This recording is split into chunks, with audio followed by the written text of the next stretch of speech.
ಶರಣು ಶರಣಾರ್ಥಿ. ಬಸವಚನ ಸಾರಕ್ಕೆ ಹಾರ್ದಿಕ ಸ್ವಾಗತ.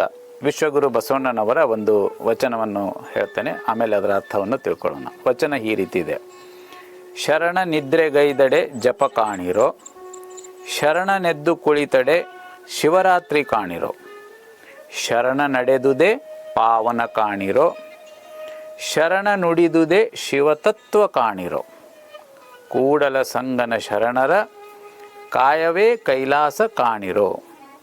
ಇದರ ಅರ್ಥ ಏನು ಅಂತಂದರೆ,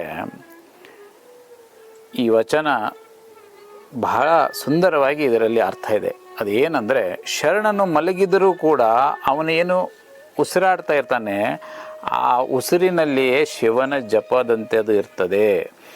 ಶರಣನು ಮಲಗಿರುವಾಗಲೂ ಕೂಡ ಅವನ ಶ್ವಾಸೋಚ್ಛ್ವಾಸ ಶಿವನ ಜಪದಂತಿರ್ತದೆ. ಶರಣನು ಎದ್ದು ಕುಳಿತಾಗ ಆ ಕ್ಷಣವೇ ಅವನಿಗೆ ಶಿವರಾತ್ರಿಯ ಪುಣ್ಯ ಲಭಿಸುತ್ತದೆ. ಶರಣನು ನಡೆಯುವ ಹಾದಿಯೇ ಪವಿತ್ರವಾದ ಹಾದಿ. ಶರಣನು ಆಡುವ ಮಾತೆ ಶಿವತತ್ವ. ಶರಣನು ಏನು ಆಡ್ತಾರೆ ಆ ಎಲ್ಲ ಮಾತುಗಳಿಗೂ ಕೂಡ ಶಿವತತ್ವಕ್ಕೆ ಸಮಾನವಾಗಿರ್ತದೆ. ಶರಣನ ದೇಹವೇ ಕೈಲಾಸ, ಅಂದರೆ ದೇವಾಲಯದಂತೆ. ಈ ವಚನವು ದೇಹದ ಪಾವಿತ್ರ್ಯವನ್ನು ಕಾಪಾಡಿಕೊಳ್ಳುವುದು ಮತ್ತು ದಿನನಿತ್ಯದ ಜೀವನದಲ್ಲಿ ಶಿವಾನುಭವವನ್ನು ಪಡೆಯುವುದರ ಬಗ್ಗೆ ಒತ್ತಿ ಹೇಳ್ತದೆ.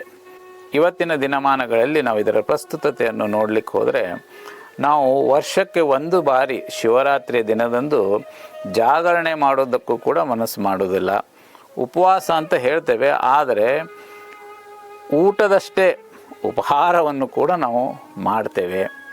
ಶರಣರಂತೆ ನಾವು ದಿನನಿತ್ಯ ಜಪ ತಪ ಮಾಡುತ್ತಾ ನಿಷ್ಠೆಯಿಂದ ಕಾಯಕವನ್ನು ಮಾಡ್ತಾ ಜೀವನವನ್ನು ಸಾಗಿಸಿದರೆ ನಮ್ಮ ಜೀವನ ಕೂಡ ಕೈಲಾಸದಂತೆ ಆಗ್ತದೆ.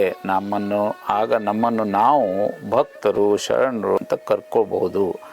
ಆ ರೀತಿ ಜಪ ತಪ ನಿಷ್ಠೆಯಿಂದ ಜೀವನವನ್ನು ನಡೆಸೋಣ ಅನ್ನುವಂತಹ ಸಂದೇಶವನ್ನು ಈ ವಚನದಲ್ಲಿ ಬಸವಣ್ಣವರು ನೀಡ್ತಾ ಇದ್ದಾರೆ. ಇಷ್ಟು ಹೇಳಿ ಇವತ್ತಿನ ಈ ಸಂಚಿಕೆಯನ್ನು ಇಲ್ಲಿಗೆ ಮುಗಿಸ್ತೇನೆ. ಶರಣು ಶರಣಾರ್ಥಿ.